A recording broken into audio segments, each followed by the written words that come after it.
Welcome back to Only Talk Sports. We talk sports every single day, or at least we try to. I'm your host, Jeffrey. Subscribe to the channel if you like sports content. Hit that notification bell so you never miss another video. Now, the 2023 NBA Draft trade deadline is over, and I'm going to go over every single trade that has happened and go over whether I think it was a good or a bad trade for either team. Now, the first trade that happened on January 23rd was the Los Angeles Lakers acquiring Rui Hachimura, and they gave the Washington Wizards Kendrick Nunn and 3 second-round picks. I think this is a pretty good trade for the Los Angeles Lakers. Rui Hachimura, he's already delivered in a few games for the Los Angeles Lakers. He's been playing pretty solid basketball, and I don't think giving up 3 second-round picks and Kendrick Nunn's too big of a loss. So I think it was a pretty good trade for the Lakers. I think the Wizards got decent assets out of it as well, but I do think the Lakers did a really good job with that trade. Our next trade was a huge one, with the Dallas Mavericks getting Kyrie Irving and Markieff Morris, and they gave the Brooklyn Nets Spencer Dinwiddie, Dorian Finney-Smith, a 2029 first-round pick, and 2 second-round picks. This was a huge trade. I already covered it in a video talking about this Kyrie Irving trade. But Kyrie Irving, I think, is a great addition for the Dallas Mavericks. And even though Dallas had to trade a lot to the Brooklyn Nets, Spencer Dinwiddie and Dorian Finney-Smith are really solid players. And all those draft picks, those are all tough losses. But I think that potentially getting Kyrie Irving could be a really good trade for Dallas as long as he plays really high-level basketball next to Luka Doncic. They're able to pair up together well. And if Dallas can get another really good player in the future, or if they can develop the talent that they have on the team, they could be an NBA championship level team. But as of now, I would say the trade is about 50-50. I think in the long run, the Brooklyn Nets really could win this trade because they did get a lot of assets. All the picks and Spencer Dinwiddie and Dorian Finney-Smith are good additions for the Nets. But for Dallas, I think Kyrie Irving in the short term could be a really good trade if Kyrie Irving plays at a high level. Now, our next two trades, the San Antonio Spurs got Dwayne Dedmon in a 2028 second-round draft pick, and Miami got cash considerations to help out with their money situation. This is a really inconsequential trade here. The San Antonio Spurs aren't going to really use Dwayne Dedmon that much in the second-round draft pick. That kind of helps out the San Antonio Spurs in the future. And for Miami, this just helps out with their money situation. So not really a big trade here. The Sacramento Kings got Kessler Edwards in cash considerations, and Brooklyn got the draft rights to David Machinu. So again, another really small trade here that doesn't really help or hurt either team. And now we go to another huge trade. The Los Angeles Lakers acquired D'Angelo Russell, Malik Beasley, and Jared Vanderbilt. The Minnesota Timberwolves acquired Mike Conley Jr., Nickeil Alexander Walker, Juan Toscano Anderson, and Damian Jones, and a 2024, 2025, and 2026 second-round draft pick. And the Utah Jazz get Russell Westbrook and a 2027 Lakers first-round draft pick. And this was a part of a 3-team trade between all these teams. This is a really tough trade to decipher because the Utah Jazz getting a first-round pick, that's big for them. But I don't even know if the Utah Jazz are even going to keep Russell Westbrook, so that's not going to really help them. But getting that first-round pick is good in the trade. With the Minnesota Timberwolves, they get a lot of assets. Mike Conley Jr., he's still a really solid guard, even though he's a lot older now. And Nickeil Alexander Walker does have a lot of potential, and they get all those second-round draft picks. But the Los Angeles Lakers potentially could have won this trade because getting D'Angelo Russell is a big addition. I think he's a pretty good player, and he's been playing much better for the Timberwolves the last couple years. And Malik Beasley and Jared Vanderbilt are both players that are improving. So I think that the Lakers have won this trade in the short term, but potentially the Minnesota Timberwolves can win this trade in the long term with all the second-round draft picks that they've gotten and some of the players that they were able to gain. It's going to be tough to gauge how this trade works out for Utah with what they decide to do with Russell Westbrook and if they can get some assets for him. But the first-round pick's really good, but I will say that the Los Angeles Lakers probably won this trade, but the Minnesota Timberwolves did not do too badly as well. The next trade is the New York Knicks got Josh Hart, and they gave the Portland Trailblazers Cam Reddish, Ryan Arcidiacono, Svi Mykhailiuk, and a 2023 first-round pick. This is a really interesting decision by the New York Knicks. Josh Hart's a good player, but I'm not sure if giving away all of what they did was worthy for Josh Hart. I mean, Cam Reddish, he's a player that was potentially improving, and he had a lot of future ahead of him. Maybe he was going to start playing a lot better. Yes, Ron Arcidiacono and Svi Mykhailiuk don't play too much, but they also had to give away a first-round pick as well. This is a trade that it's all going to come down to whether Josh Hart performs at a high level and he starts playing better basketball than he currently is. If he does, then the Knicks will have won this trade. But if Josh Hart continues to play at the level he's currently playing at or worse in the future, then the Portland Trailblazers definitely won this trade. So I would say that potentially Portland won this trade over the Knicks, but we're just going to have to wait and see. Up next, our next trade is the San Antonio Spurs trade Jakob Poeltl to the Toronto Raptors, and the Spurs get Kim Birch and a 2024 first-round pick and 2 future second-round picks in return. This is a really interesting trade because the Toronto Raptors were a team that a lot of people thought they were going to trade OG Anunoby or Fred VanVleet or any of their other players away, so they'd be able to get a lot of assets in return, especially because the Toronto Raptors have not been performing at the level that a lot of people thought that they should be with the team that they have.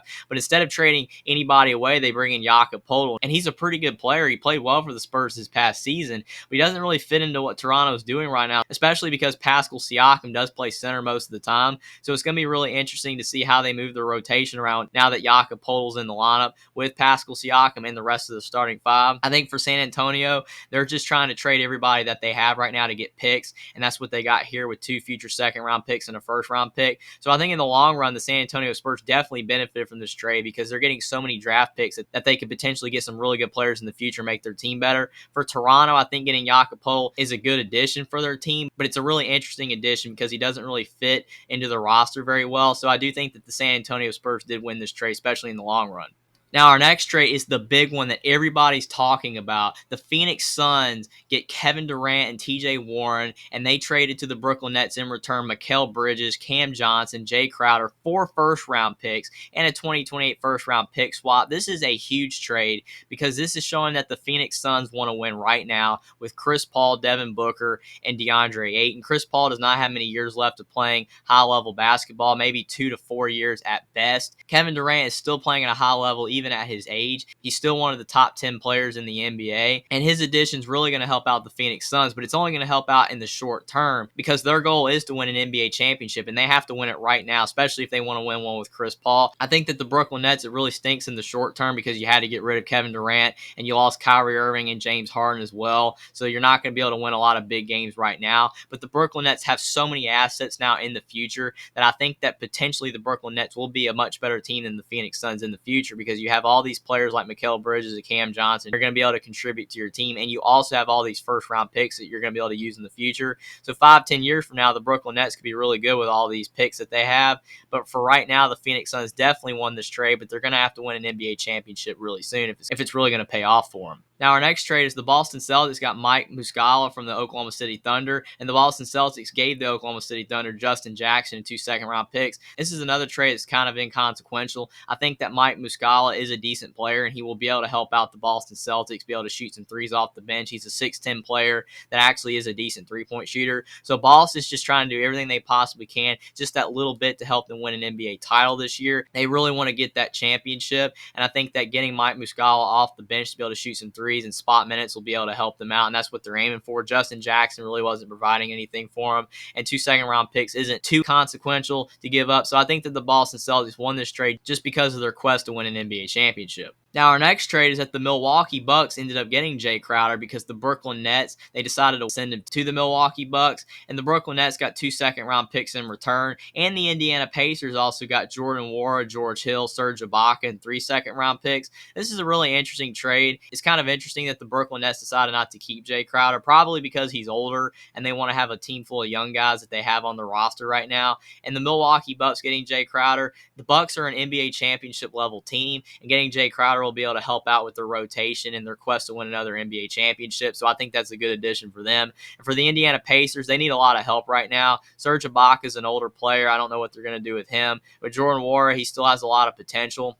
And getting George Hill, he's a pretty solid player as well, and 3 second-round picks. I think this is a trade all around that kind of benefits every team. For the Nets, you get some picks for the future. The Indiana Pacers, you get some players and some picks as well to help out with their future. And the Milwaukee Bucks got another player that's really going to help them out in their quest to win another NBA championship. So I think this is about an even trade for all 3 teams. Our next NBA trade is the Denver Nuggets get Thomas Bryant from the Los Angeles Lakers, and in return, the Lakers got Devon Reed and 3 second-round picks. This was an interesting trade because Thomas Bryant actually was playing at a high level for the Los Angeles Lakers when Anthony Davis was out. He was actually putting up like 20 points and 15 rebounds in a stretch of games that Anthony Davis was not playing in. But then Thomas Bryant's minutes started to reduce, especially once Anthony Davis returned, and he requested a trade. And now he's at the Denver Nuggets, and I think this is a really good addition for the Denver Nuggets because they didn't really have a backup center. Now Nikola Jokic will be able to sit on the bench and get some more rest, and Thomas Bryant will be able to come in and play at a high level for him when Jokic is on the bench. And I think for the Lakers, I think getting Devon Reed and 3 second-round picks is a decent return for giving up Thomas Bryant, but it is kind of shocking that the Lakers did stop playing Thomas Bryant because I thought he was really playing high-level basketball for him. So I do think potentially the Denver Nuggets won this trade because Thomas Bryant has been playing really well. Now, our next trade, the Philadelphia 76ers acquired Jalen McDaniels, and the Portland Trailblazers got Matisse Thybulle, and the Charlotte Hornets got Svi Mykhailiuk and multiple second-round picks. This is kind of another trade that's kind of small if you think about all the other trades that have happened in this NBA trade deadline. Jalen McDaniels is a pretty solid player, and that's a pretty decent addition for the Philadelphia 76ers. Matisse Thybulle, he's a great defender and should help out the Portland Trailblazers on defense. And for the Charlotte Hornets, getting Svi Mykhailiuk, he could really help out potentially on their bench and give them some three-point shooting, and they get multiple second-round picks. I think maybe the Charlotte Hornets won this trade for the future because they need a lot of picks right now, and they need all the shooting they can get to be able to help out their team. But Matisse Thybulle and Jalen McDaniels should be solid additions for the 76ers and Portland Trailblazers as well, but none of these players are stars. Now, this next trade is a really interesting one. The Detroit Pistons got James Wiseman from the Golden State Warriors. The Atlanta Hawks get Saddiq Bey. The Golden State Warriors get Gary Payton II. And the Portland Trailblazers get 5 future second-round picks and Kevin Knox. The Portland Trailblazers are obviously wanting to get picks for the future because they're a team that's toward the bottom of the NBA right now, and maybe they can get some players that will help out Damian Lillard before his career is over. But I think that James Wiseman being traded away from the Golden State Warriors is really interesting because they drafted him second overall,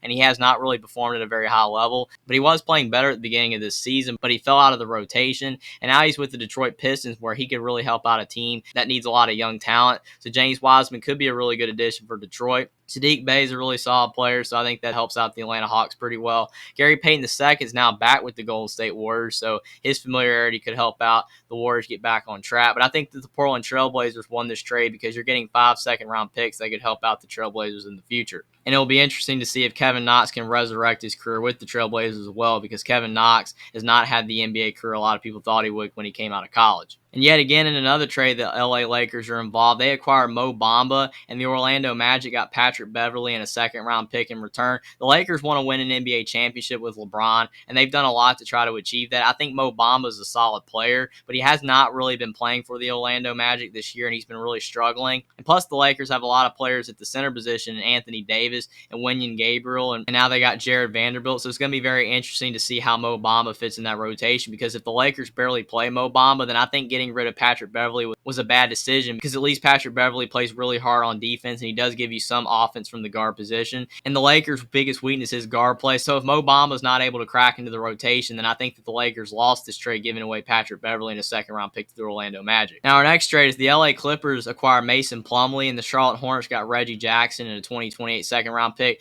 This isn't the most consequential trade of the trade deadline, but Mason Plumlee is a decent player. He's getting older, and he's not playing as well as he used to, and he's also a player that doesn't really fit in the modern-day NBA system with bigs that are able to shoot threes and such. But I think that the LA Clippers getting Mason Plumlee, who will be a solid potential backup center for the Clippers, and giving away Reggie Jackson and a 2028 second-round pick isn't too much. So I don't really think either team really won or lost this trade. Now up next, another fairly big trade happened with the Memphis Grizzlies acquiring Luke Kennard, the LA Clippers getting Eric Gordon and 3 second-round picks, and the Houston Rockets getting John Wall, Danny Green, and a 2023 first-round pick. I think that the Houston Rockets, you would look at John Wall and Danny Green and say, hey, they won this trade, but John Wall and Danny Green are both older players that the Houston Rockets are probably not even going to want to keep anyway, so they're probably either going to waive them or end up trying to get assets for them, because Danny Green's hurt anyway, and he's 35 years old, and John Wall's 32, and John Wall hasn't been playing as well as he used to.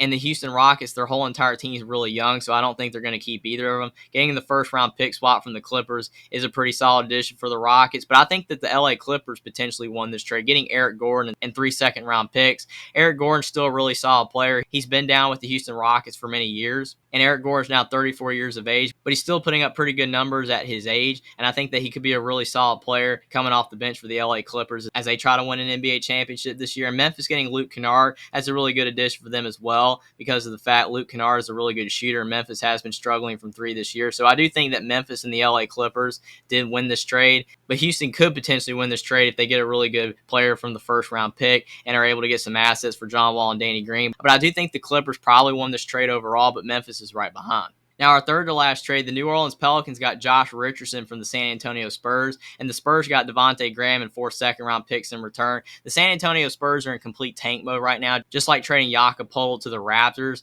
The Spurs wanted to trade Josh Richardson to get some assets, and Devontae Graham, he's a solid player and potentially could help out the Spurs this year, and getting 4 second-round picks is huge for all the assets that the Spurs will be able to have in the future, and they could use those picks to trade up, or they can even just use those picks all together and get some solid players. So the San Antonio Spurs are really looking to the future, and I think that the New Orleans Pelicans getting Josh Richardson, he'll be a really good player off the bench for them, be able to shoot some threes. So I think for both teams it's a really solid trade, but I do think in the long term the San Antonio Spurs won this trade for sure. Now, our second to last trade, the Oklahoma City Thunder got Dario Saric and a second-round pick, and the Phoenix Suns got Darius Bazley in return. The Phoenix Suns, they traded away a lot to get Kevin Durant, so they don't really have a lot of bench depth right now. And Darius Bazley's a young player who has a lot of untapped potential. He's a talented player that just really has not broken through in the NBA yet. He is a 6'9", 6'10" player that's able to shoot threes. So I think that the Phoenix Suns see him as a potentially good bench player for the Suns this year. So I think that's a good addition for the Phoenix Suns, and they didn't really have to give away a lot to get him. So I think that this was a good trade for the Phoenix Suns, but it could also help out the Oklahoma City Thunder as well. And our last trade of the 2023 NBA trade deadline is the Atlanta Hawks acquiring Garrison Matthews and Bruno Fernando, and the Houston Rockets getting Justin Holiday and Frank Kaminsky. This is one of those smaller trades for either team. It could help or it could hurt them in the future, but all 4 of these players aren't elite players, and I think that for the Atlanta Hawks and the Houston Rockets, it was just a small trade to move some pieces around to see how these new players would work out for either team. So that's the 2023 NBA trade deadline. There was a lot of big movement, obviously the biggest being Kevin Durant being traded to the Phoenix Suns, Kyrie Irving being traded to the Dallas Mavericks, and obviously there was a lot of smaller trades like the Eric Gordon trade to the Los Angeles Clippers and the Thomas Bryant trade to the Denver Nuggets. So it was a really active 2023 NBA trade deadline, and I think that a lot of teams helped or hurt themselves, but potentially the team that was helped the most was the Phoenix Suns in their quest to potentially win a 2023 NBA title. But it's going to be really interesting to see how all these trades work out for all these teams and which trades end up being great trades and which ones don't end up working out. Comment down below what you think about the 2023 NBA trade deadline and which team you think benefited the most from the 2023 NBA trade deadline and which team you think was hurt the most. Subscribe to the channel if you like sports content, like this video down below, and I will see you next time.